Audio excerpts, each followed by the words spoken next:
One. What? You want to know what I listen to? What podcasts I listen to? Come on. One Cardinal, one Cub, one beer with Vincent and JJ, of course.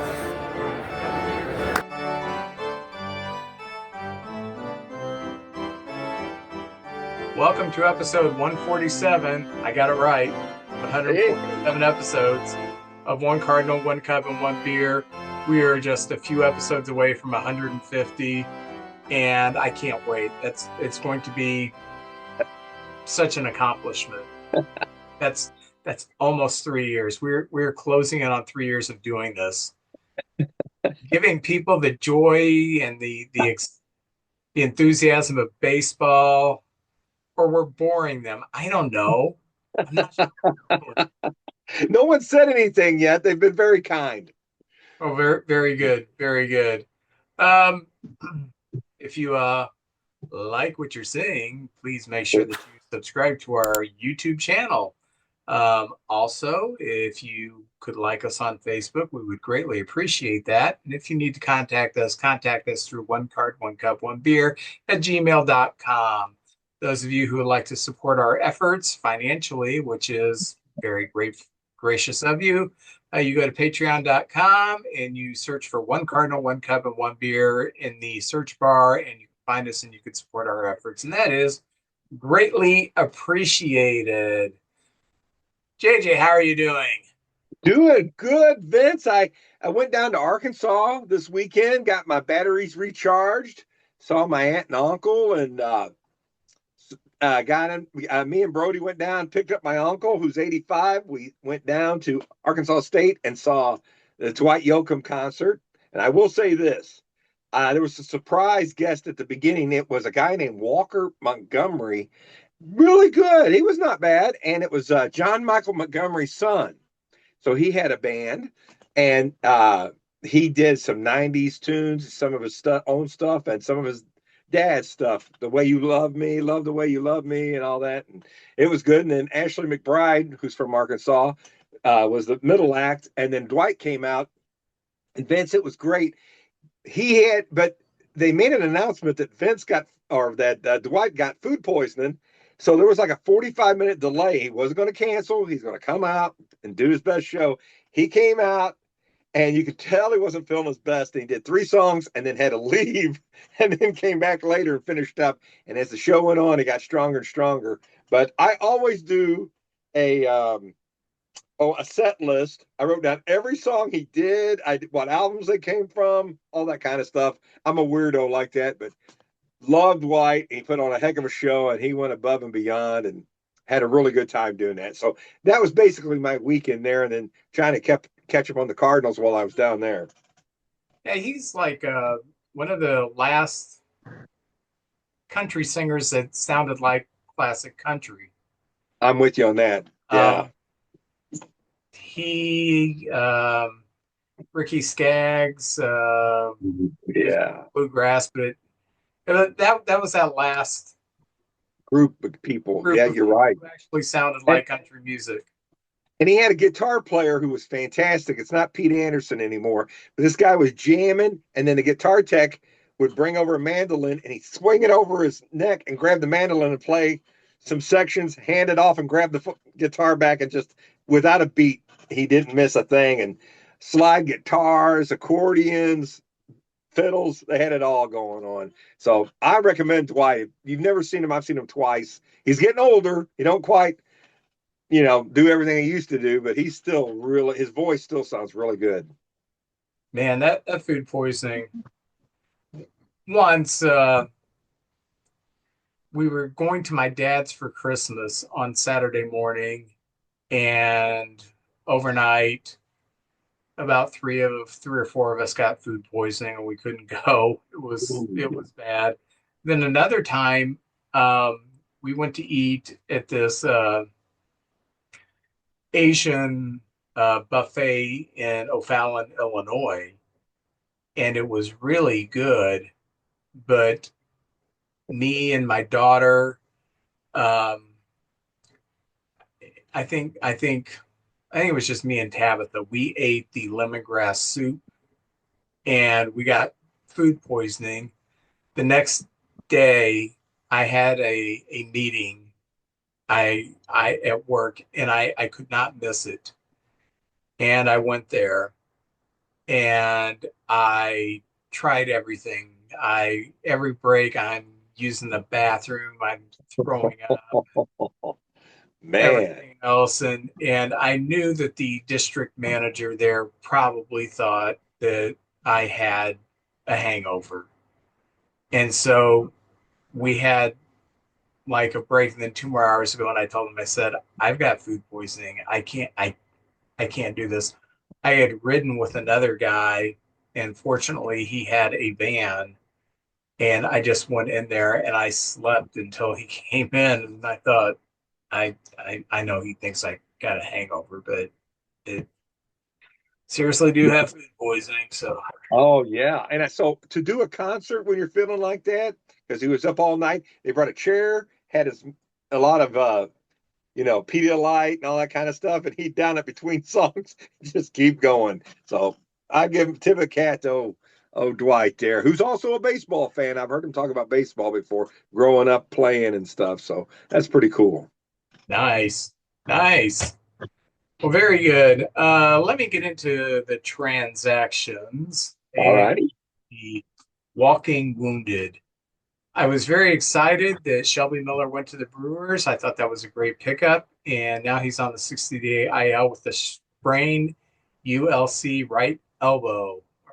So sorry, Shelby. You had a shot and your arm betrayed you. Seth Lugo, as the Royals are still trying to push for a wild card spot, he's on the 15-day IL now with a lower back strain. Adolis Garcia for the Rangers is on the 10-day IL with a strained quad. Padres picked up Nestor Cortez, and he went on the 15-day IL with a left bicep tendonitis. Detroit picked up Kyle Finnegan, and what did he do? He rewarded them with a 15-day IL with right abductor strain. Jordan Hicks went to the Red Sox at the trade deadline. How did he reward them? With a 15-day IL stint with a right lat strain. Seattle's Victor Robles, who was suspended because he threw his bat at during that minor league rehab because guy couldn't throw a strike to save his life, and he's off of the suspension. Very good. The Phillies, Trey Turner's on the 10-day IL with the strained right hammy, and Alex Boehm's on the 10-day IL with left shoulder inflammation. And as we're winding down the last few weeks, Philadelphia is going to be in the playoffs more than likely. So probably good to get them 10-day ILs now as opposed to have a bleed into the playoffs. For the Angels, Logan O'Hoppe is on the 7-day IL concussion protocol. And the Braves, Sean Murphy has a 10-day IL with a right hip labral tear. I've never had one of those. No, I don't want one.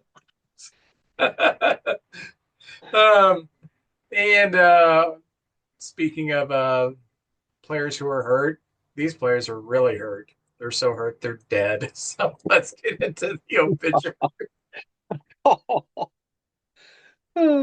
Brian Dayette, he passed away. Cub fans will remember him. He played with the Yankees in 83 and 84, and then from 85 to 87, he was the Cubs' fourth outfielder. Had a lot of potential, never lived up to it, and he passed away at the age of 68. So rest in peace, Brian Dayette. Another former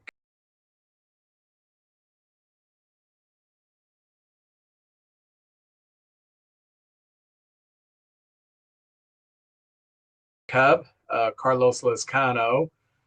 He passed away at the age of 70, and he was a Cub outfielder from 80 to 81, and that was the extent of his major league career.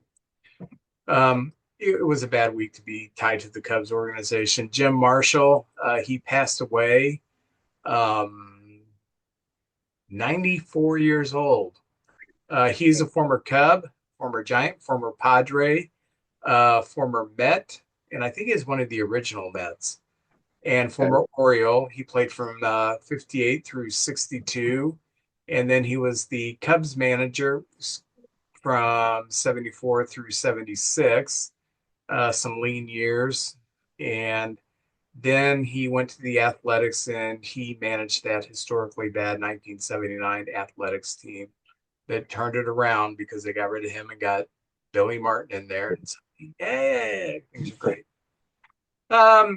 Another guy with Cub ties, Davey Johnson. He passed away at the age of 77. Davey was, 82. I think I got 82. All right. I don't know why I can't read. He played with the Orioles, the Braves, the Phillies, and the Cubs. He just had a brief cup of coffee with the Cubs in 78 as his career was winding down. He played from 65 through 78. Part of that Braves team that had he and Aaron and Darrell Evans.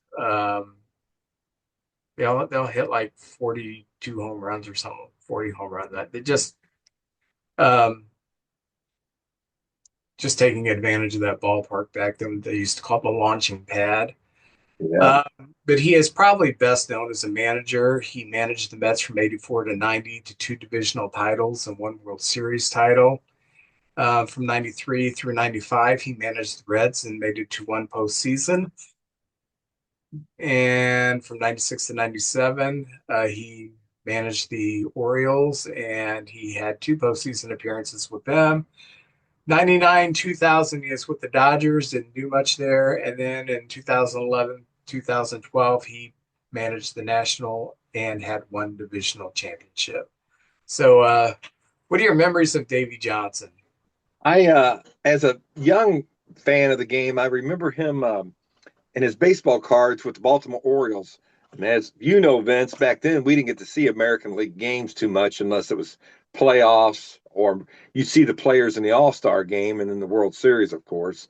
But I just remember his baseball cards with the Orioles, and they won 2 world championships with him as a player on that team. And really, you always knew Frank Robinson and Brooks Robinson and Jim Palmer, but I remember his baseball card. But the thing I remember the most, like you just spoke of, is the being the manager of the Mets, because the Cardinals and the Mets, I think that's where I got my disdain for the Mets, because they would always write in these preview books, the Mets are going to run away with the division, and the Cardinals were pretty good too, and we had some great battles, and Davey Johnson would be over there, and he was kind of a hothead, and of course Whitey Herzog was too, and both teams were very good, and he was an excellent manager.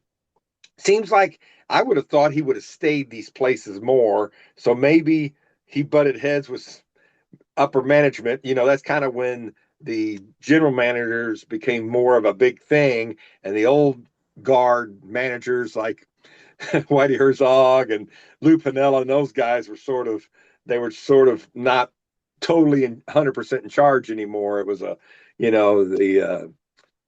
front office had a big say in things. So I just remember him with the Mets, and then I knew when he was with the Nationals near the at the end of his coaching career, he had lost a lot of weight, and I just was kind of concerned about his health. And you could just tell he wasn't as vigorous as he once was. But to hear that he was 82 years old, Vince, that shocked me. I didn't think he was. I don't know. I didn't know how old he was, but 82, it just shows you how time flies, But I really enjoyed him. He was a great baseball man, minors, the pros, front offices, and also managing. And he's in 2 teams Hall of Fames. He is in and I had Baltimore's Hall of Fame and the Mets Hall of Fame. So, Davey Johnson, who I think if you look at his stats, there might be a chance one day he might be in Cooperstown through all of his managing and all the success, because even though he didn't manage as long as some of the other coaches or managers that's in the Hall of Fame, his winning percentage is one of the best winning percentages of any of the managers. So anyway, just a thought on him. And I've always been a fan of Davey Johnson. Now, for those of you who are younger, it was a lot of fun to live through the early to mid 80s when Johnson was managing the Mets and Herzog, the Cardinals. And you had the big city team and the Midwest team, and the big city team acted like a big city team. They went out, they partied, they lived life really hard. And the team from the Midwest, and Davey Johnson was kind of a laissez-faire manager, you know. As long as you guys come in and play, just don't get caught. And whereas Herzog was more of a, I guess, a taskmaster. Yeah, I would say so. Yeah. He, he, So he yeah, cheated butt and stuff. it was just completely different, kind of the way lifestyles were lived on the coast versus St. Louis, and that spilled over into baseball, and I think that's where the rivalry really got. And when Keith Hernandez left us and went over there, oh man, it got it took it up another notch right there because we didn't know everything that was going on, and I can remember the afternoon that I heard the Cardinals traded Keith Hernandez. What? Where'd he go to? The Mets. You got to be kidding me. Who did we get? Neil Allen. Neil Allen. So it was just like one disaster after another. I was like, oh my gosh. And of course, Keith Hernandez is a heck of a first baseman and did a great job for them. And oh Lord, that was a nightmare day right there. Neil Allen, that's an interesting pitcher. The Cubs have a pitcher that reminds me of Neil Allen, Ben Brown. Oh, Fantastic stuff, a great fastball, a tremendous curveball, just like Neil Allen had. You look at the stuff and you think, why isn't this guy winning all these games? Why is he getting hit so hard? Neil Allen had all the stuff to be a great pitcher.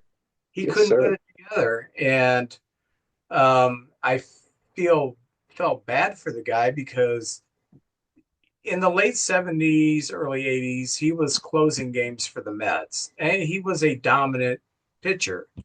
And but he always wanted to be a starter, and Herzog wanted him to be a starter, and he just could not put it together. So, and I had the same problem. I couldn't put it together, and so I had to quit Little League. I mean, couldn't put it together. Yeah. Somebody Uh, in the crowd was going to get hurt when I pitched. Somebody was going to get hurt with all the fly balls going out there. oh, in other Do you news, remember when the old announcers used to say, if a pitcher didn't have it, they'd say, "Let's get all the married men out of the infield." Remember they used to say that because somebody's going to get hurt. I always thought that was funny when as a kid. uh, the biggest news, this may be the biggest news of the season. I just cannot believe it. Um, Guy got a home run ball for his kid, and then this lady who happily is named Karen goes up to him, chews him out in front of his son on his birthday, and dad finally like, okay, take the freaking ball. And so she got booed, and maybe it's a little overkill, all the memes and everything, but Man, it's funny, but yes, I'm with you. you it takes a special kind of a crappy human being to do that. I mean, hey, I'm like 10 years old, 11 years old, and there's a foul ball, and me and a guy are going for it, and the guy, probably in his 30s, he snatched it, and he looked at me like, haha, I got it. I just went back to my seat. That's the way it goes, you That's know? how. Yeah. And she said that she had the ball, and I've looked at it. I mean, I've studied this. I've looked at different angles. I can't see any proof that she ever had the ball. I mean, he didn't snatch from her hand. He just reached down, got it, left. And so she's chewing him out. He gives her the ball back, and then the kid, because all this was broadcast during the game, the kid gets the greatest thing. He got an autographed bat from Harrison Bader and got to meet some of the Mets. So his birthday ended up okay. But but this lady, this is gonna die down, and I've heard she's been fired from her job. People, you've got to know. I don't care what you're doing. There's a camera on you. Hey, Yes. there is. And um, you if you're going to be a jerk on camera, people are going to call you out for it. Vince, and things like that happen. There's always somebody who thinks, you're in their world.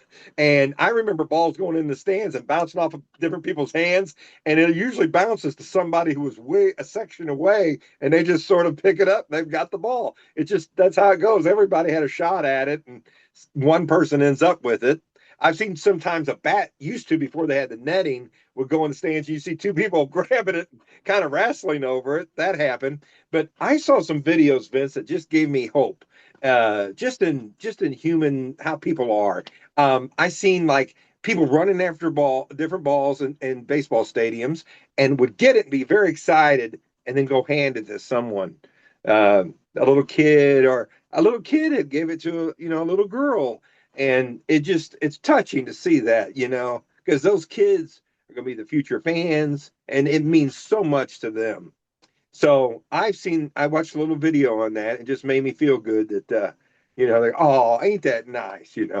So anyway, a lot of that's going on.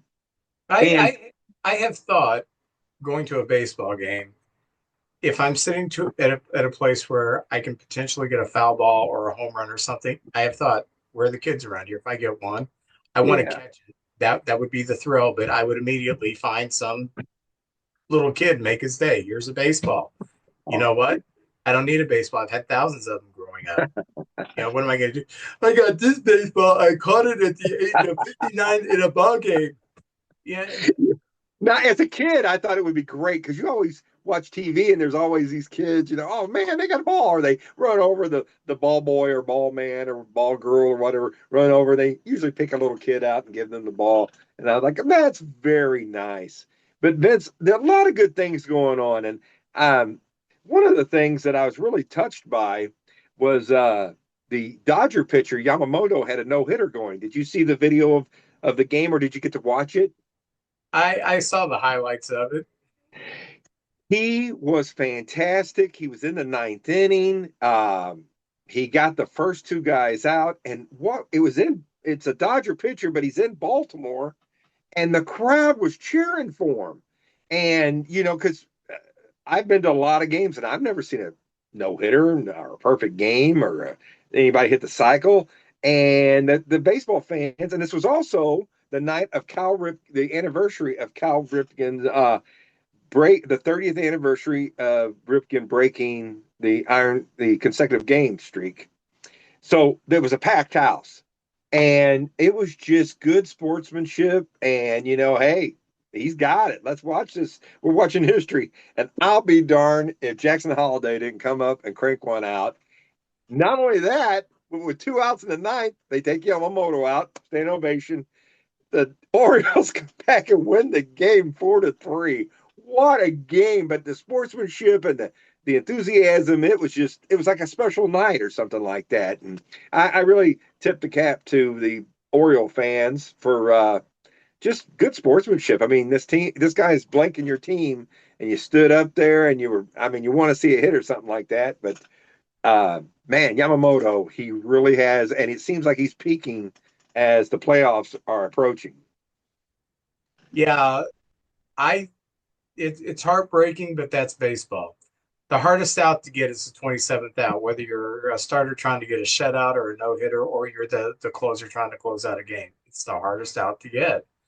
And I'm not saying Yamamoto choked or anything, but sometimes the first batter gets you, sometimes the 15th batter gets you, sometimes the 27th hitter gets you, no-hitter. So. Oh, yeah. By the way, there has not been a no-hitter this year, and the last season there was not a no-hitter, was 2005.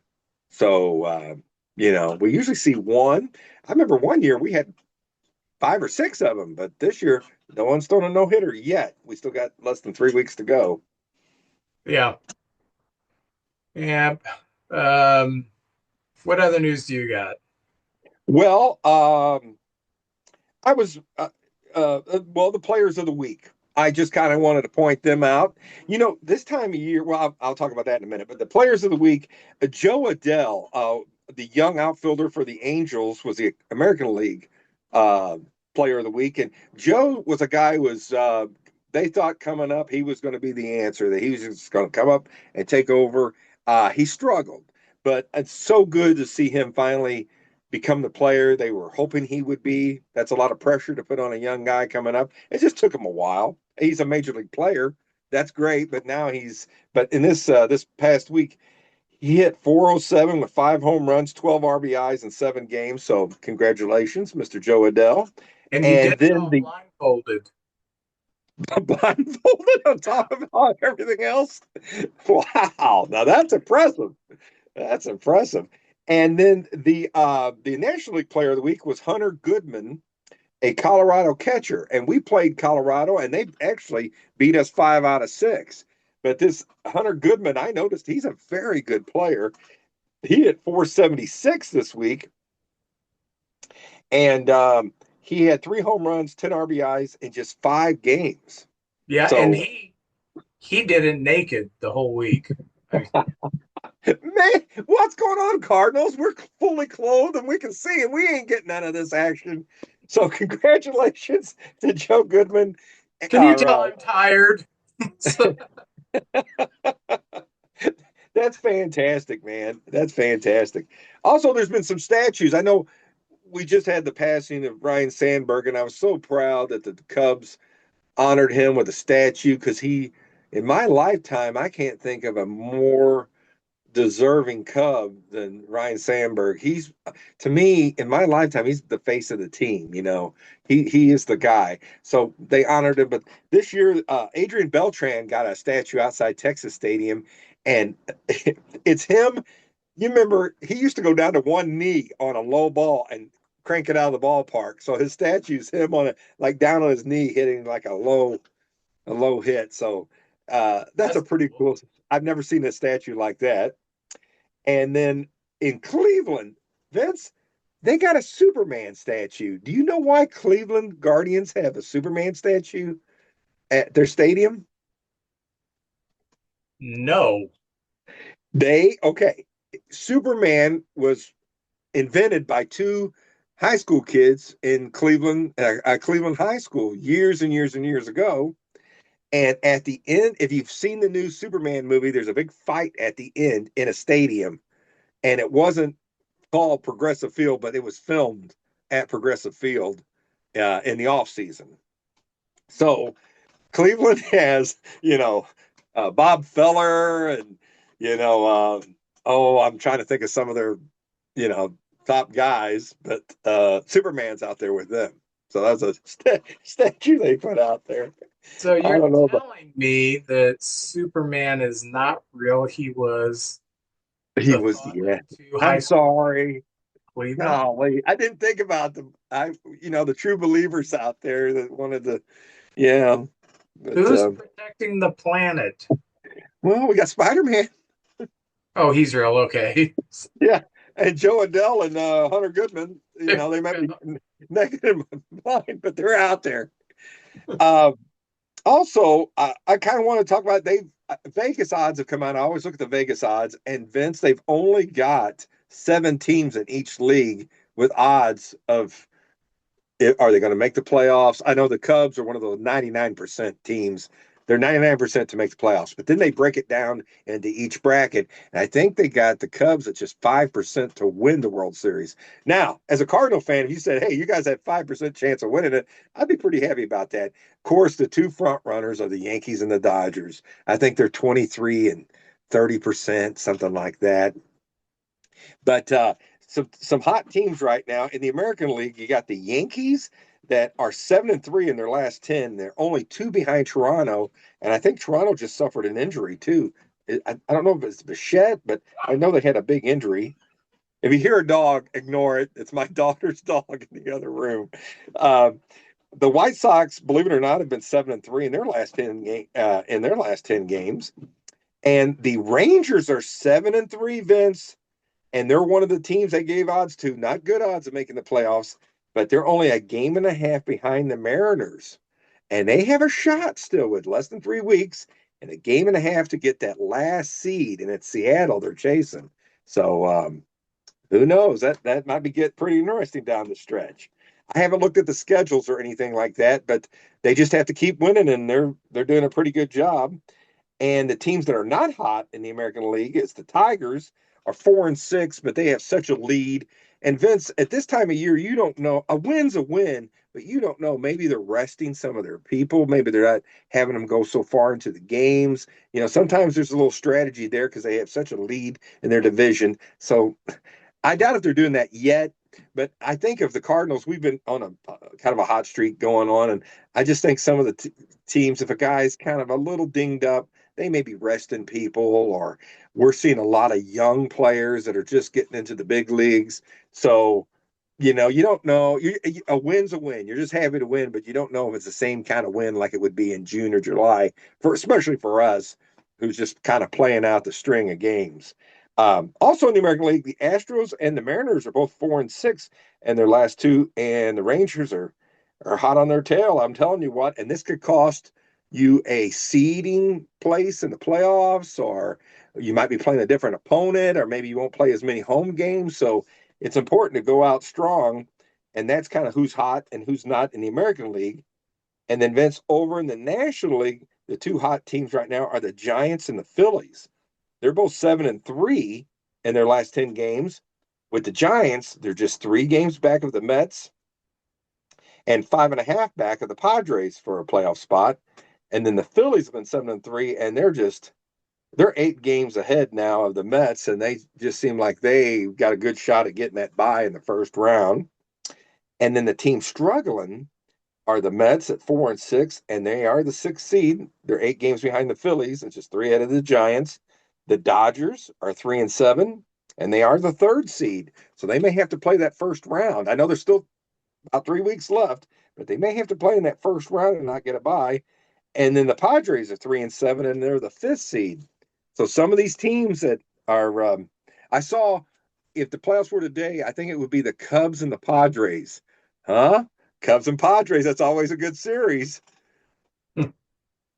I always think of Steve Garvey, and not to be a downer or anything, but that's what I always think of that series. Maybe you guys can get sweet revenge, Vince. Oh, that was terrible. I watched that last game at my girlfriend's house, and we are up, and she was a Cardinal fan, and it implodes, and she starts singing that Rod Stewart song, "Some Guys Have All the Luck." Oh, She had no idea how much this meant to Cub fans. None. At that time, it'd been 39 years since we were in postseason. And, here we are imploding after a 2-game lead. And yeah. So, ain't it weird how we remember things like that? You can almost remember the weather and what you were eating that day, and maybe what you were wearing. It's frozen in time. Those games like that. yeah. I know what you mean. Gonna cry now. I got a baseball for you, Vince. I'm gonna bring you a baseball. I'll give it to a kid. So All right. just give it to the kid. Leave out the middle. Any other news? Nope, that's basically all my MLB news right there. What's going on with your St. Louis Cardinals? Well, you know what? I've really enjoyed. I'm kind of going. I go through a little depression this time of year because I know the season's about over. I know we got the playoffs, but I love getting up. I love coming home from work and watching the Cardinals. It's just. I don't know. It's just a part of my life, and when it's over, I have a little sadness to it. But this week, Contreras finally had to uphold his suspension, but it went from 6 games down to 4, so he was out, and we got to see Nolan Gorman play first, and usually Burleson was play there, but he's been hurt. So not only was Contreras out, but we've also had Donovan out, and Arenado, and Burleson, and Pozo, and Scott. Now, Some of these guys probably could use a break and get some rest. But with that being said, we've seen a lot of young guys that wouldn't probably be up here. We've seen the Ryan Church kid. We've seen Jimmy Crooks. I like that kid. I think he's going to have a big future up here. So it's been nice seeing them. And the Cardinals have won 3 series in a row, Vince. 3. We haven't won 3 series in a row since May.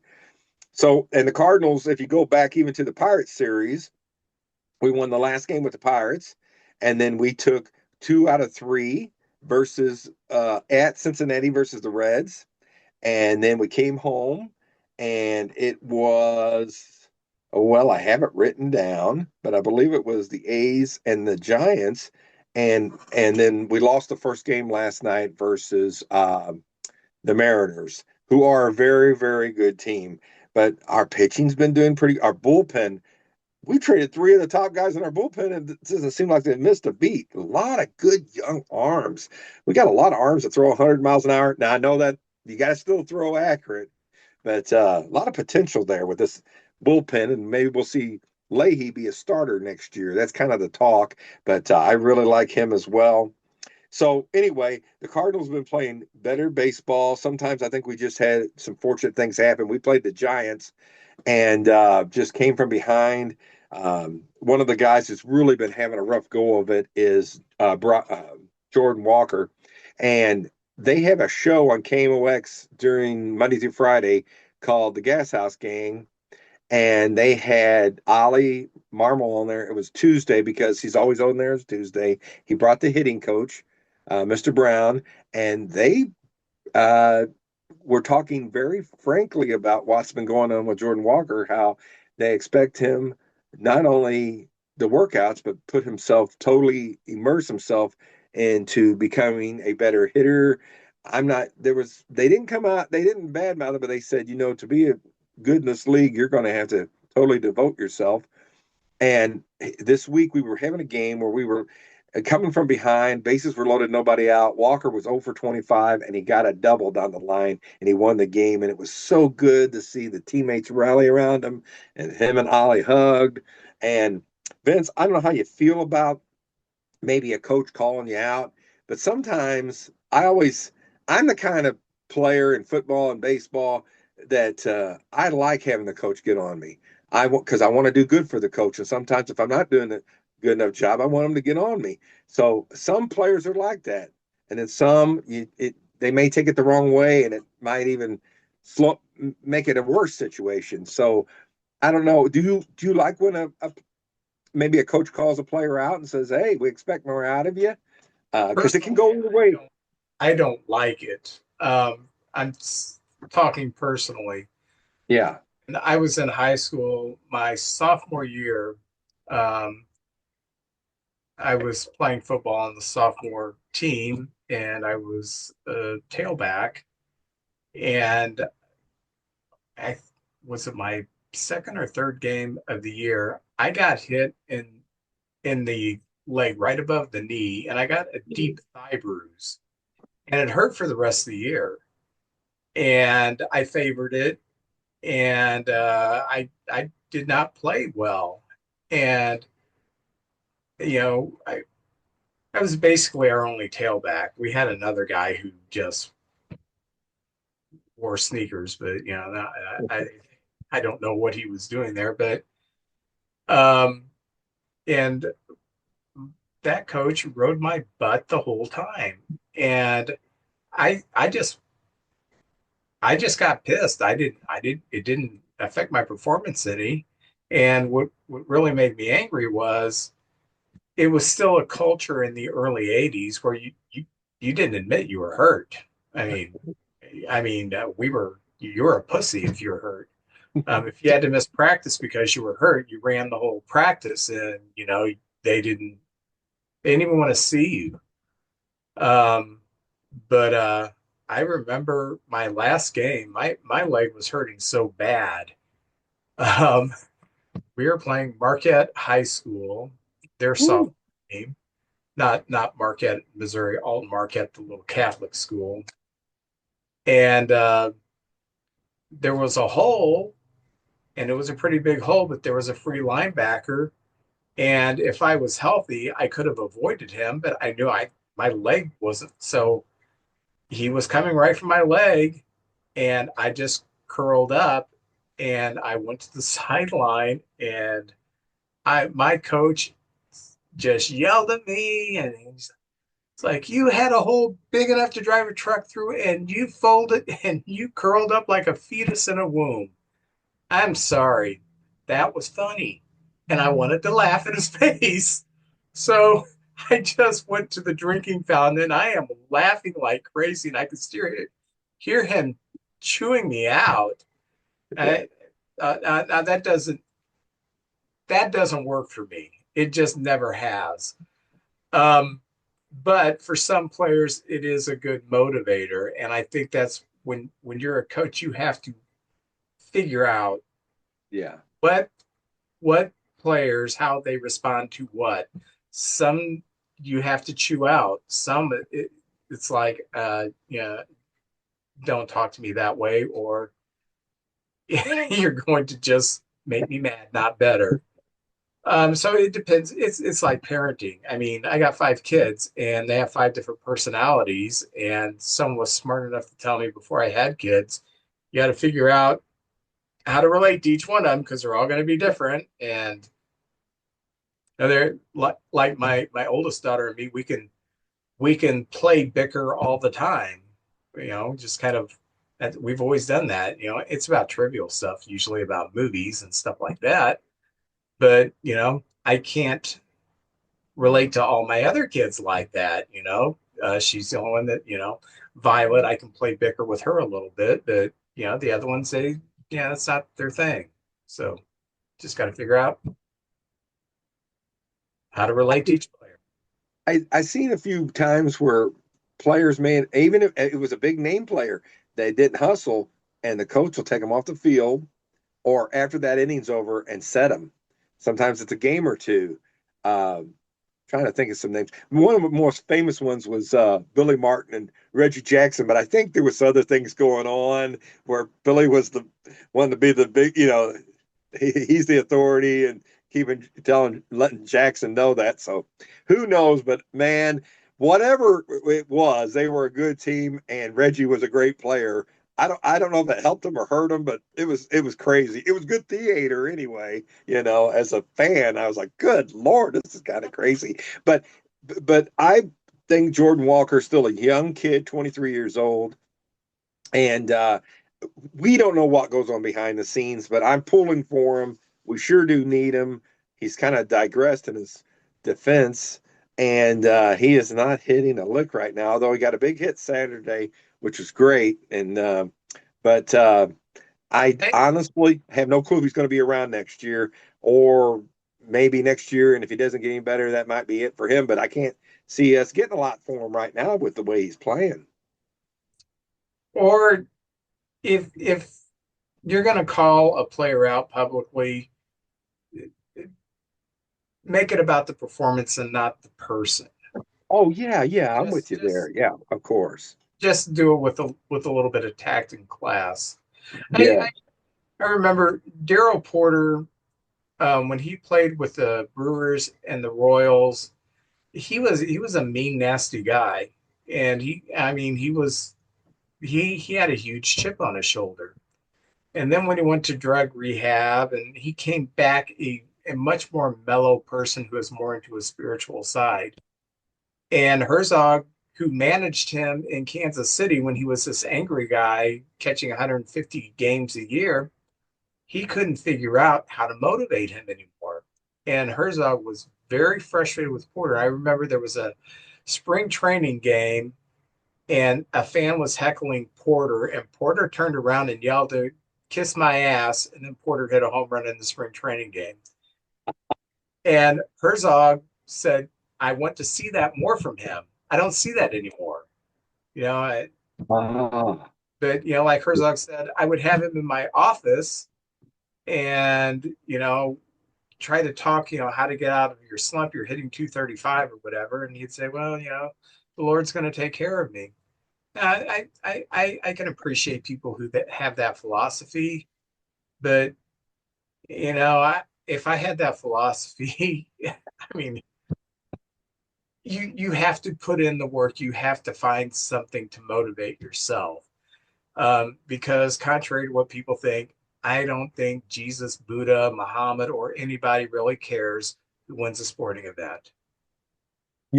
Before a game, I would always, especially football, just pray no one gets hurt.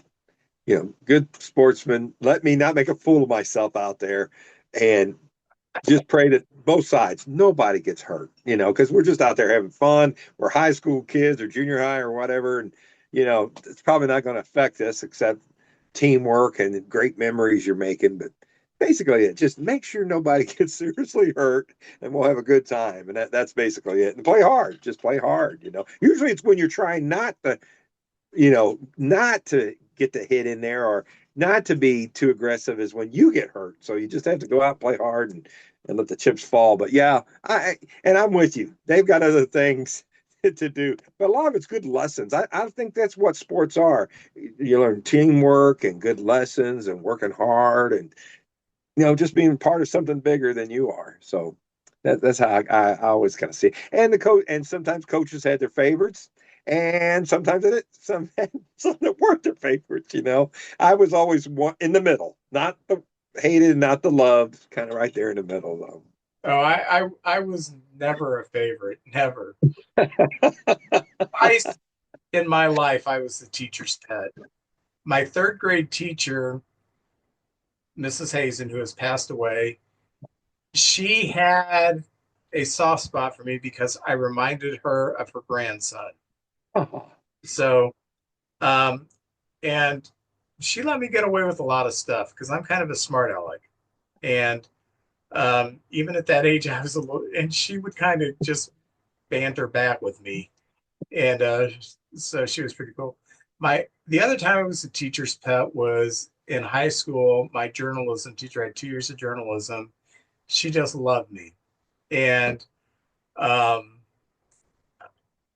my senior year, like the last week of school, she called everybody up to the desk, the seniors, to talk with them because a lot of us had been in journalism for 2 years, and I'd written I did sports my junior year, then my senior year, I had one of the big writing spots on the front page. And she said, I want to tell you this. If you need anything for the rest of your life, figure out how to get a hold of me and I will help you. Well, that's nice. And I've always thought, gosh, maybe I can get a hold of her and say, hey man, I need to buy a new house. Could you swing it down payment? Yeah. Let's see how she comes through now. That's right. And the weird thing is, my junior year, she didn't like me. She thought I was weird, I guess you could say, because I am weird. In a good way. We love you, Vince. Well, yeah, like I was supposed to write on junior varsity basketball. Nobody cares about junior varsity basketball. And so we had to have our articles in by a certain time. I think the paper came out maybe once a month. And it was an easy class. Most of the class, we just sat around and talked, with our friends and everything. But I never turned anything in before the deadline, and it would drive her crazy. And then I would turn it in, and she would read it. She'd say, well, you really don't talk about the games here. I said, yeah, but because nobody cares about junior varsity basketball. So I wrote about this guy or this guy or the coach. I just kind of did stories. And so she was frustrated with my junior year because I wasn't writing sports. Because I found nobody was reading junior high basketball except for junior high basketball players. So I just kind of did like spotlights and stuff like that. So then by the time I was a senior and I took journalism, she said, I got the perfect thing for you. You're not going to be doing sports. You're going to be first. I want you to be the editor. I said, I don't want to be. I don't want to be the editor of the whole paper, because the editor, you have to edit, and then you also have to write the editorial, and I didn't want to do that. She said, "Well, why don't you and Dave? That was a friend of mine. Why don't you and Dave do a pro con thing, and we'll put it on the front page?" I said, "Yes." Yeah, So that's good. yeah, we hit some hard hitting topics like should we have a salad bar in the cafeteria? Yeah, there you go. That's like Nixon and Frost right there. Oh, well, I got a couple little more things about the Cardinals with all these young guys coming up. I don't know if you even heard about this, but Liam Doyle, our number one pick, the pitcher out of Tennessee, he's already went from rookie ball to A ball, and they moved him up to Springfield now. Uh, I don't know. I think there's a good chance he might have a shot at making the team next year. That's awful quick, but I'm not comparing him to Paul Skeens or Bubba Chandler or any of those guys. But and there is an opportunity because of the pitching we lack that maybe this would be a good place for him to learn. I believe if a guy is ready and one of the better ones, bring him on up, learn in the big leagues. Why not? So Liam Doyle down at Springfield, and he's already up in Double A. So there's a chance we might see him at the end of next year. Or if he overwhelms everybody, could he make a spot in spring training? That's kind of fun. I know JJ Weatherholt's going to get a shot at it next year too. So we could have two of our last two draft choices on the team next year. And then there's a heartwarming story. Vince, there's a guy named Nick, I'll probably get his name wrong, Raquette. He's a major league. He made his major league debut last night in Seattle. He's number 70. And when you're the high numbers, that's usually not good. It's all the starters and everything are down in the lower numbers. But he is 29 years old. He's a left-hander, and he was drafted by the Nationals, and he just wasn't it wasn't working out for him. COVID came 5 years ago, and they weren't doing the minor leagues, so he went and enrolled in William and Mary and got a degree in finance, and he had a great job, but he wasn't happy. And his girlfriend said, "Look, why don't you try one more time?" He went to the Independent League, spent 2 years in Joliet, Illinois, an independent league team, and the Cardinals signed him in 2024, and here he is up in the big leagues now, making his debut. And his family was at the game last night. And Vince, this time of year, it's just, I don't know, it's heartwarming. These guys have busted their butt and had all kinds of different, you know, uh, paths to the big league. And here's this kid, 29 years old, was out of the league for 5 years, and now he's up in the big leagues. And I just think that's wonderful. So anyway, I wish him all the luck. And I tell you what, Vince, he looks pretty good. We've got some good arms in there, and he'll have he'll be battling for a spot next year too. So we'll see what happens. But his name is Nick Raquette, and that's it for Cardinal news right there. There are players who spend a substantial amount of time in the minor leagues into their 30s before they retire without ever making it to the majors, and they play because they love it. Yeah. And if you're a AAA player, it's not like you're single A, starvation wages. AAA players make pretty decent money, so you can be a AAA player and you can make a living at that. And that's why a lot of these people who go into coaching and managing, you haven't really heard of. Maybe they've had a cup of coffee here and there, but for the most part, man, they learn the game in the minors. And I don't remember the player's name, but there was a player who became a coach who was talking. This is about 5 years ago. I was listening to this interview, and I can't remember who it was. And he said the best thing that happened to me was I rode the bench in AAA because I just watched the game. I watched the manager. I watched the coaches. They would let me ask questions. They knew I was getting older and that, I was looking to go into this. They were very helpful. And that's the path that a lot of people who get into managing and coaching take because it's easier to learn the game from observing than actually playing. Yeah. Yeah. I bet the stories they could tell, all the years, the hours, the games they put in to get up to the big leagues, or some of them never do get to the big leagues. They spend their whole career down there, in the minors, working with players. Some of them love that, learning the craft and working with players and getting them on up to the next level. Yeah. Well, in Cub news, not a whole lot going on. Um, Derek Lee and Sammy Sosa, they have been inducted into the Cubs Hall of Fame. Congratulations. Kind of an odd signing. He was playing in the Mexican League. We have signed Billy Hamilton to a minor league contract. Yes, Oh, that Billy Hamilton. oh, So I'm thinking they may put him on the roster for uh, pinch running. I mean, he can't hit a lick. He could always hit the Cubs. That's what bothered me. He hit a home run against the Cubs. Like, gosh, that's Billy Hamilton. Why does he only hit us? But anyway, um, Daniel Palencia is on the IL with a right shoulder strain. He has not looked good for most of August. Um, at the beginning of the year, in the middle of the year, he was painting corners with his fastball and then throwing that uh, devastating secondary pitches. He just has not looked good. Even when he saved games, he's kind of looked pretty average at doing it. And I'll get into the game that eventually put this in. And Ethan Roberts has been called up.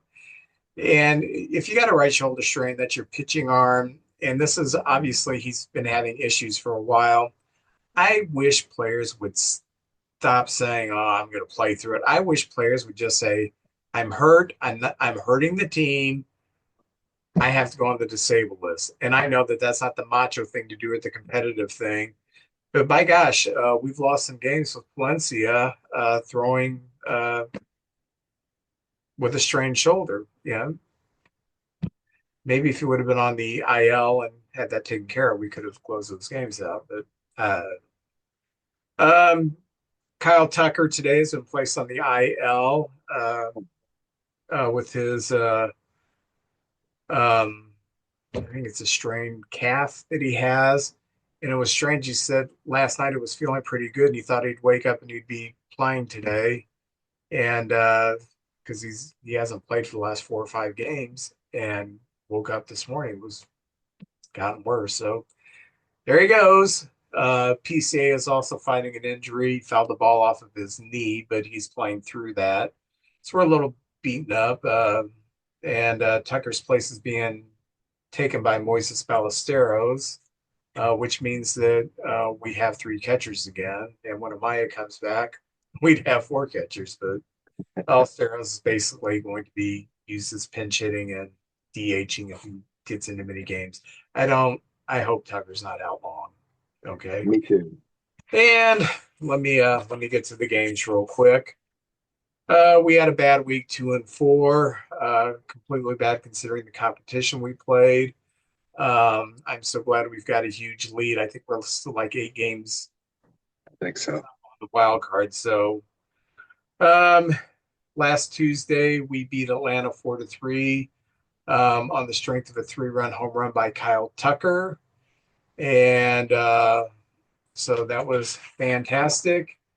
And Imanaga, he got the win, 6 innings, 3 runs, and Palencia came in, gave up 2 hits and a walk, and still got the save. So kind of made it rough on us to watch.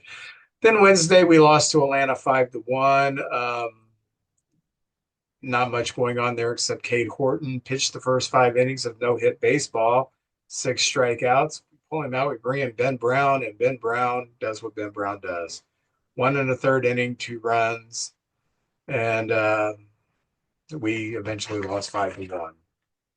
So he did great. Cade Horton throwing a no-hitter for 5 innings, but it is what it is right now. That's baseball right there. You never know. Anything can happen. So Friday we go to Washington, or Friday we're at home against Washington. Washington comes in. We win Friday 11-7. Hap hit a home run, had a couple walks too. PCA a couple of hits. Horner a couple of hits, including a home run. Swanson hit a 3-run shot. Reese McGuire hit another home run. Assad pitched 5 1/3 innings to get the victory. So good start against the Nationals, but couldn't we keep that up? No. We lost Saturday's game 2-1. Not much to say about the offense. Boyd did pitch good, but got the loss, 7 innings, only 2 runs. But we played the rubber game on Sunday against the Nationals, and we lost 6-3. Very frustrating game. We're up 3-1 going into the bottom of the ninth on the strength of 2 home runs by Kelly. And Pomerantz pitches an opener, 1 inning, and then Colin Ray pitched 5 1/3 innings, only gave up 1 run. So we're up 3-1 going into the bottom of the ninth. Palencia comes in, does not record an out, gives up 5 runs on 4 hits and a walk. His ERA went from the low 2s to 3. So that's when he said, hey, I might be injured. So then last night we play the Braves in Atlanta. We lose 4-1. Not much happened with the offense. Imanaga pitched he's pitched like 7 or 8 straight quality starts, 6 innings, 3 runs. So bad week, 2-4, playing against weaker teams. I hesitate to call the Braves a weaker team because they do have talent. That, man alive, we're fighting for a playoff spot. We want that top spot in the playoffs, which, and we're gonna screw this up if we don't straighten up. I don't want to be the last team in the playoffs. So anyway, that's the week with the Cubs, and a 2-4 week is never good. But you know who has never had a 2-4 week? Never. Always. At least 800 ball that man plays. Jeremy Connor. Jeremy Connor. Comes a time in every man's life when he needs some advice on relationships. You need to listen to the podcast DMDR, which stands for Dating, Marriage, Divorce, Remarriage, from my good friend Jeremy Connor, the Dr. Phil of the Boot Hill. You can find DMDR on Spotify or whatever platform you choose to listen to your podcast. All right, JJ and I are going to do a spotlight today. JJ, tell the people who you're going to spotlight. I'm going to do Edgar Renteria, who just went into the Cardinal Hall of Fame, and I kind of wanted to take a look at his time in St. Louis and why he went in the Hall of Fame, because, you know, he's just one of those names. He was a very good player on a very good team, so I want to do Edgar Renteria. All right. I'm going to spotlight Bill Caudell, who a lot of people do not remember, started his career with the Cubs. He was a reliever, right? Yeah. Bill was a very interesting guy. He was a fun guy. So I thought, I'm going to spotlight him, even though most people forget that he started his career with the Cubs, because he made his name as a Mariner and as an Oakland Athletics. So, you want to go first? Sure, I'll go first. Edgar Renteria, this weekend, the Cardinals had honored the 1985 team, and they also had their little Cardinal Hall of Fame induction. Walt Jocketty, Al Rabowski, who I've already done a spotlight on Al, and then Edgar Renteria. So I took a look at Edgar Renteria. He is 50 years old right now, which makes me sad because I'm 61, and I'm not in the Cardinal Hall of Fame, but Edgar Renteria, he's from Colombia, and he had a nice career. He played with a lot of teams. Started out his career with the Florida Marlins. I'll get into more on that in a minute. But he spent 6 years here in St. Louis, and he spent a year with the Red Sox, 2 with the Braves, 1 with the Tigers, 2 with the Giants, and 1 with the Reds. He had a 32.4 WAR.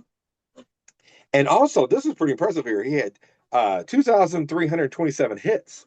That's more hits than I thought he had. That's a very good amount of hits. 140 home runs, and he had a lifetime batting average of 286 with 294 stolen bases. He did get caught 108 times, 718 walks, and 1,182 Ks.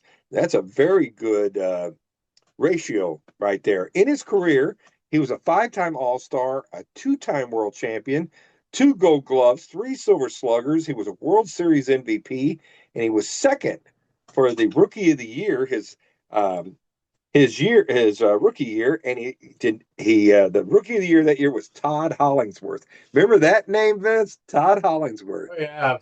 Yeah, I Yeah, played for a while. yeah, Dodgers have a lot of rookie of the years, but he was that was just a name I had kind of forgotten. So I love doing these look backs. In St. Louis, he played from 1999 to 2004. And the Cardinals did make the World Series in 2004, had a great team, a great record.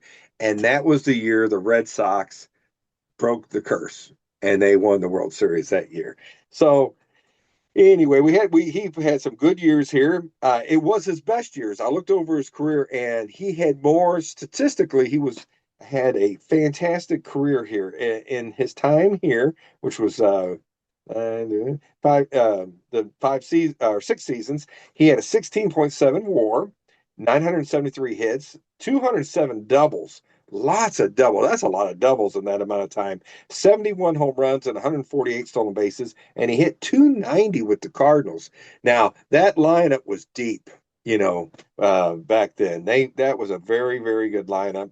He slugged 420, and his OPS was 768. And he won both Gold Gloves here in St. Louis. So what a career. He stayed here until he became a free agent, and that's when we brought Dennis Eckersley, Eckstein became our shortstop after that. Man, I'm messing up tonight, Vince. So I'm just going to go over some of his career highlights here, and you can add some things right there. But the one thing I think he got on the map of most baseball fans that, of course, didn't watch the Marlins was in 1997, the Marlins were in the World Series versus the Cleveland Indians. And in Game 7, in the 11th inning, he got the game-winning hit off of Charles Nagy. And I still remember him getting that hit and running with his arms to first base and then kind of circled after he touched first. And there was a big celebration and everything. And he was a young player at that time. And he also was the World Series MVP in 2010 with the Giants. He hit game-winning home runs in Game 2 and Game 5, and there's only 2 other players that have game-winning hits in a World Series. And it's these names you might have heard: Yogi Berra, Joe DiMaggio, and Lou Gehrig. So he's up there. Anytime you get your name with those guys, that's pretty prominent. But in 2000, he had 76 RBIs, and that's second most by a shortstop, and the most since 1921 for the Cardinals. We beat Atlanta in the first round in 2000, but we lost to the Mets in the NLCS, and he was one of the few guys that hit good in that series. And the Mets go on to play the Yankees in the Subway Series and lose. In 2001, we lost to Arizona in the first round, but just showing the Cardinals were a very good team while he was here, and he was a big part of that. In 2002, we made it to the NLCS and lost to the Giants. And in 2003, I think that was his best year with us. He had 100 RBIs, and he was the first Cardinal shortstop and to get 100 RBIs, and the first National League shortstop since Hubie Brooks. I forgot that name too, to be honest with you. But and he did that in I believe that was 1985 that Brooks did that. So he was 4th in stolen bases that year in the whole league, and he was 4th in batting average with a .330 batting average. 47 doubles, most by a Cardinals shortstop, breaking Dick Groat's team record of 43. So 2003, what a year. And he won and that was 1963 when Groat had the doubles record for a shortstop, and he won the Gold Glove and the Silver Slugger that year, and he was the first Cardinal shortstop to do that in back-to-back years. So 2004 was his last year here, and I can see this in my mind. He was the last batter up for the Cardinals, our last chance, and they got him out. Let's see, the final batter, and we lost to the Red Sox, and anyway, he was one of only 3 hitters in that World Series because we were dominated by the Red Sox that year to hit 250 or better. And then he became a free agent and went to Boston. But while in Boston, he had a 24-game hitting streak. So he played for a lot of teams. He was a big part of the Cardinals' success, and later we win 2 World Series and go to a third after he left. But he was a big part of that, setting that up, and the team just getting better and better. And I just kind of wanted to remember Edgar Renteria because he's a guy, especially even on those teams, that kind of gets overlooked. And I'm so glad he went to the Cardinal Hall of Fame this weekend. Very good. Very good. Yeah. Kind of an overlooked guy. I don't think of him when I think of great Cardinals, but his numbers while he was here were excellent. We're really good. Remember, Yeah. Herzog was not happy that he went to Boston in free agency. Herzog didn't think it would be a good fit for him. And maybe it wasn't because he only lasted there for a year. But yeah, I think Herzog was a little hurt that he left because Herzog, yeah. I know it is a business. As fans, we kind of forget that. Like some people want to come to your city and play, and all sorts of reasons. Sonny Gray wanted to come to the Cardinals, and God love him. He probably could do a lot better with some other teams right now, but I'm so glad he's here. Darby Swanson wanted to go to the Cubs. He had is he from there? But I know his girlfriend plays soccer or something up there too. So He played, I think, for the women's team in Chicago. okay. I think that's how it went. I know she was on the Olympic team, but she broke her leg, and Okay. she's doing. I saw her on some kind of commercial, so Yeah, you think, he's this guy, doing fine. he's doing good with your team. He would want to stay here, but sometimes somebody's willing to pay you a lot more money. And hey, I understand you only got so many years to play in the big leagues. So whatever your reason is, I understand. Well, I got into a discussion this spring on one of the Cub groups. Guy was complaining, that we can't believe we lost Brandon Woodruff to Arizona. He wanted to go there. Oh, the players aren't going to do that. They're only going to go where the highest. No, not everybody does that. Some players want to play in a particular town where he's from. If I had family around and I was playing Major League Baseball, hey man, I can go to the Cardinals. My family can watch me play, and then I don't have to live half the year somewhere else. Yeah. I get that, but I'd never play for the Cardinals.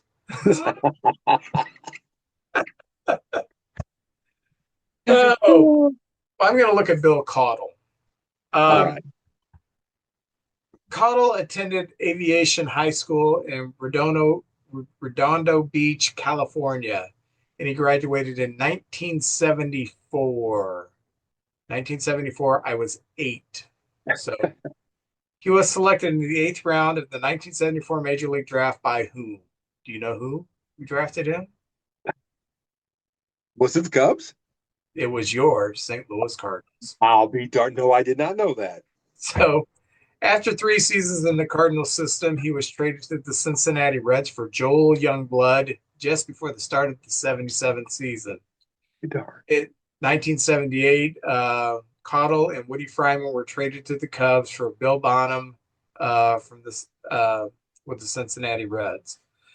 And he made his major league debut May 12th, 1979. And in 1979, Caudell went 1-7 with a 4.80 ERA and 104 strikeouts in his rookie season. Although he didn't pitch good, he threw hard. He was in mid-upper 90s back when that really meant something.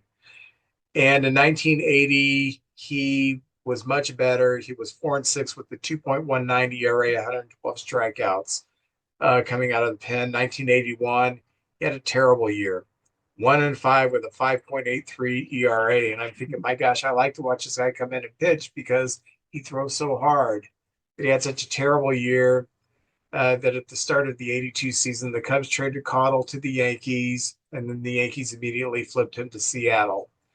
The Mariners introduced a nautical-themed bullpen car called the Tugboat for the 1982 season.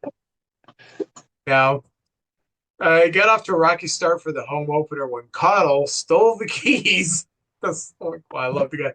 He stole the keys during pregame festivities, leaving the tugboat stranded in left field at the time and delaying the start of the game.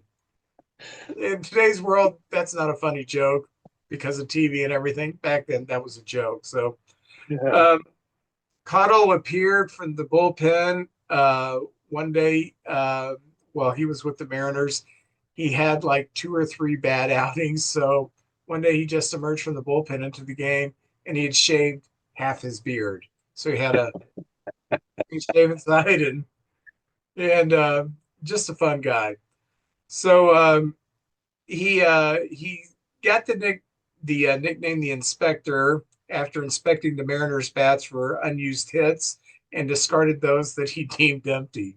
So the team began Classic.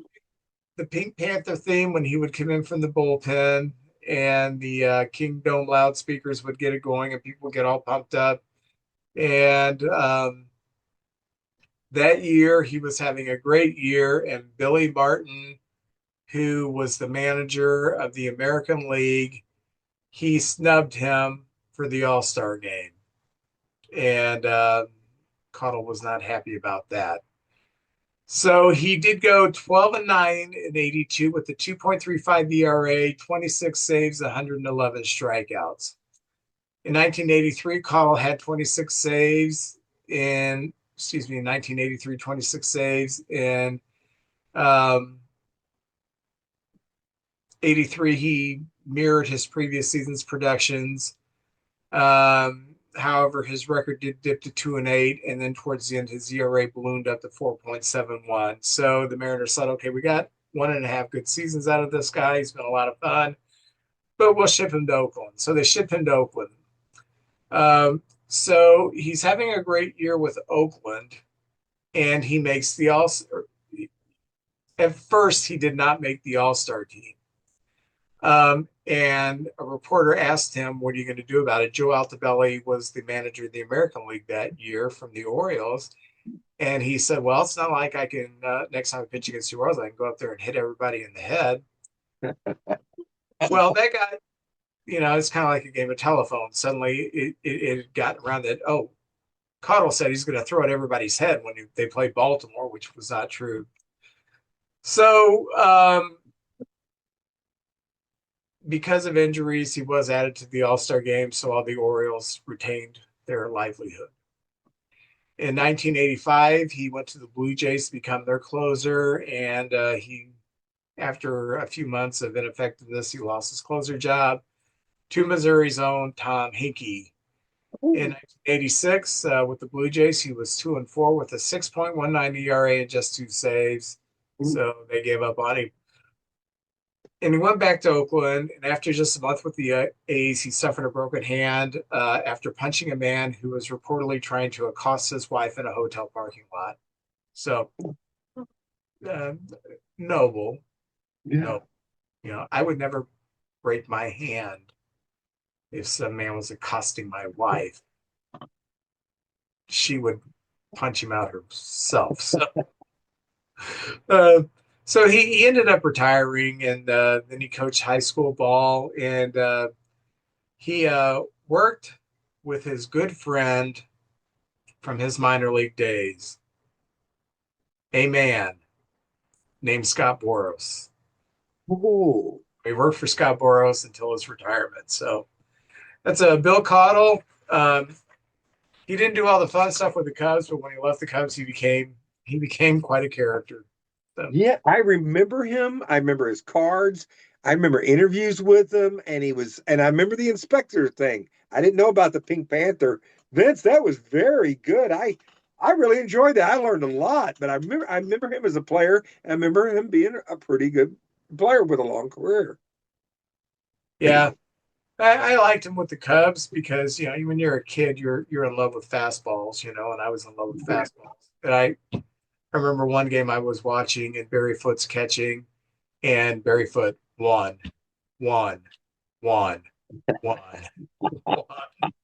Bring the heat. He must have called 7 or 8 straight fastballs. Like, oh, there you go. Bill Caudell's in the game. Gonna get some fastballs. JJ, I have Bowman 1990, and I can feel the gum. Ooh, I got this was JP Sports over there in Farmington gave me this pack, and it's the Donruss 88. And I don't know if you remember these, but you could see the top and the bottom card in these. So they had them in little boxes, and you could go through there and pick your favorite players and stuff. Whoever, if you could maybe get a lucky and get one of your favorites in there. So it's a pretty thick pack. So I'm going to do about half of the cards out of mine. Okay. I'll go ahead and go first. Yeah, I'm going to say 2 Hall of Famers, Vince. I'm gonna say 0 because I'm tired and I have no energy tonight. This is Yeah. this is the most blah I've been on this podcast. Is it because of the Cubs? Is it the weather? I don't know. I've been working on some projects for Christmas stuff. Okay. So I took 2 days off this week, and I've basically been doing that. Yeah, just I don't know. I understand. Days are getting shorter, Vince. The weather's getting cooler. Okay, we have a card that is a rendition of Don Mattingly. It doesn't say Don Mattingly anywhere on it. It's not Don Mattingly. It's a drawing. And on the back is this Bowman thing to order more cards. Oh, man, so now let's get to the real baseball cards. For the Tigers, we have Brian Du Bois. I barely know that name. Don't know him at all. For the Tigers, we have Rico Bronya. I remember him. I don't remember. You don't remember him? Is it Tigers he's playing for there? Yeah, I remember him. Oh, I remember this guy. Great closer in his day. The Rangers, Rob Ned. Oh, yes. He was with the Marlins, too, I think, at one time. Yeah. Another great closer, has made a nice career broadcasting. Dan Plasek with the Brewers. All-time leading Brewer saves leader, I believe it is. Oh, for the Twins, we have Willie Banks, who also had a short stint with the Cubs. Yes. For the Indians at that time, come on, Mark Lewis. Oh, yes. I remember him. Oh, former All-Star, played for the Giants and Arizona and also managed Arizona, Matt Williams. Oh, yes. Very Yeah. good.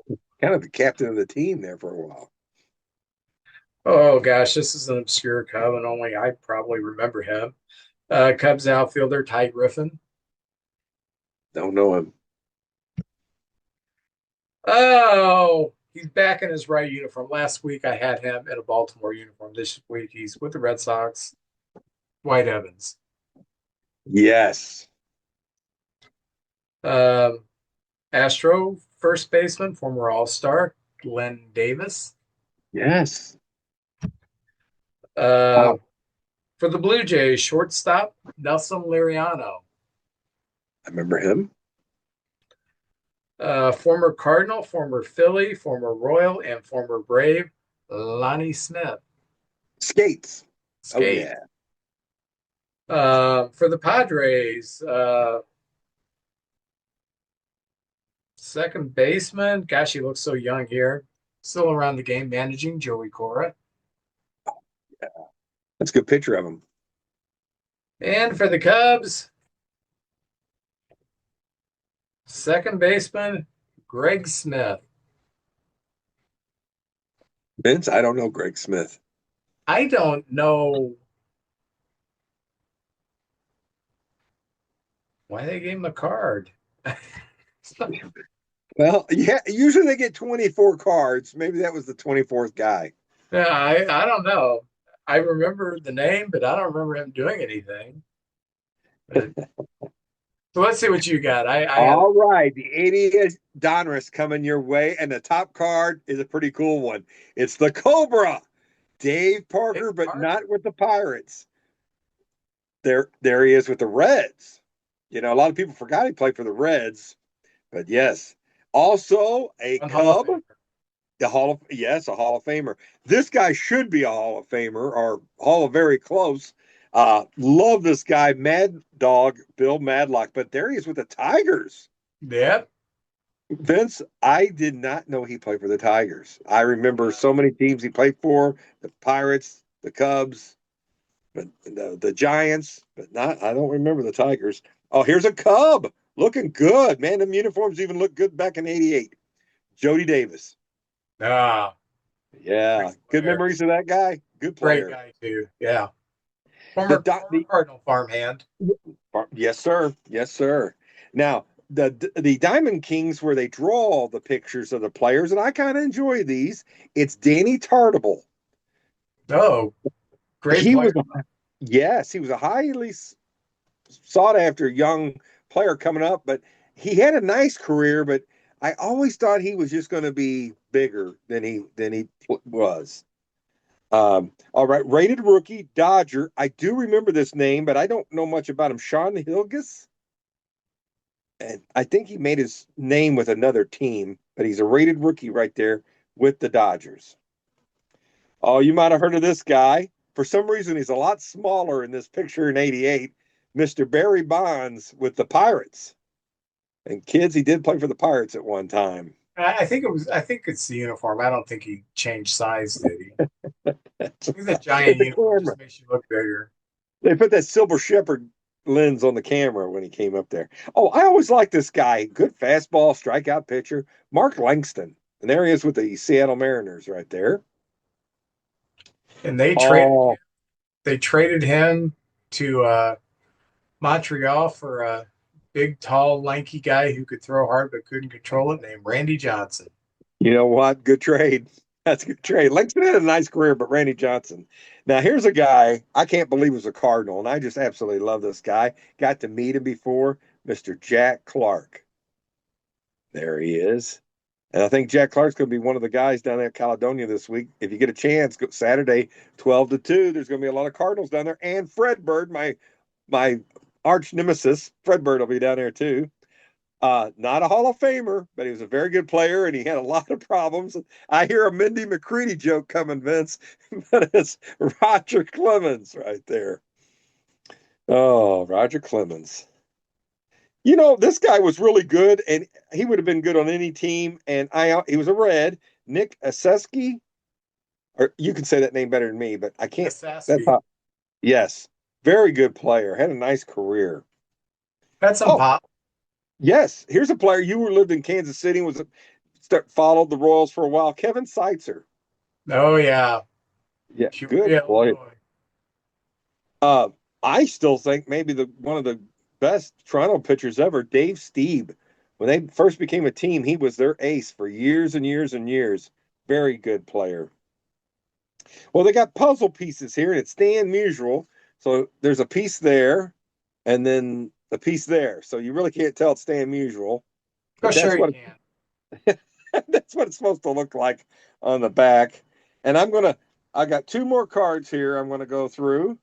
And first of all, Larry Anderson with the Houston Astros right there. And I like the Astro uniform there is fine, but I do like the psychedelic rainbow ones they wore a few years earlier. Remember And who he got traded to Boston for? it was Jeff Bagwell, wasn't Jeff it? Bagwell. Yes. Sometimes when teams need something, they give up a big prospect, and my goodness. And finally, Philadelphia Philly, but I think of him as Atlanta Brave, Steve Bendroja, Bedrock, right there as a Philly. Good picture of him. That's a healthy, strong, good-looking young man right there. I don't know why I even said that, but anyway, Steve Bendroja, and that is my cards for this week. JJ, I will share with you a piece of gum that's only 36 years old. You're welcome. Thank you. Thank you. Well, JJ, you got big plans this week? Well, think I'm going to Tony Pruno's. Everybody knows him from the show with that incredible basement, and we're going to try to get Vince over there. So I will talk to you about that. But Friday night, we're going to go over there with some friends, other people who's been on the show, and watch the Brewers and the Cardinals, and probably eat pizza and hot dogs, and just talk about baseball, the playoffs, and all that kind of stuff. And that's it. That's all I got going on this weekend. Just kind of a nice lazy weekend, I think, is what I got hopefully ahead of me. Good, very good. We all need lazy weekends. Oh, heck yeah. And it's Yeah, baseball.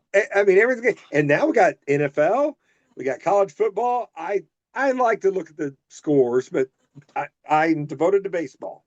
So the races are getting good, and just see if the Cardinals can stay at 500, I'll be very happy. you know what I'm juiced for? What's I that? I am juiced for Mizzou and Illinois to play. They haven't played for Ooh. what, a decade or so. I mean, Yeah. I can't wait for that. They're both really good this year.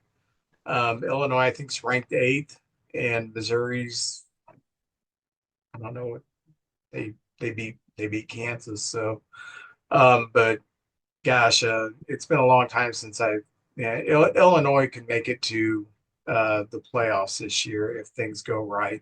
They've got a schedule that kind of favors them. They got a really good team. They're just loaded. Their coach is kind of a jerk. I don't like the coach a whole lot, but he's effective. So he's our jerk. What are we gonna do? So, Well, they should play. I mean, I'm nobody, but it would be good to see that series every year. I think it would just sell out and be people would come from all around just to tailgate and be a part of it. The ratings would be sky high on TV. They should play every year, but I hope they work something out because the fans deserve to see that. yeah, I agree. All righty. Well, JJ, you have a good one, okay? You take care, Vince. Good night, everybody, and have a great week.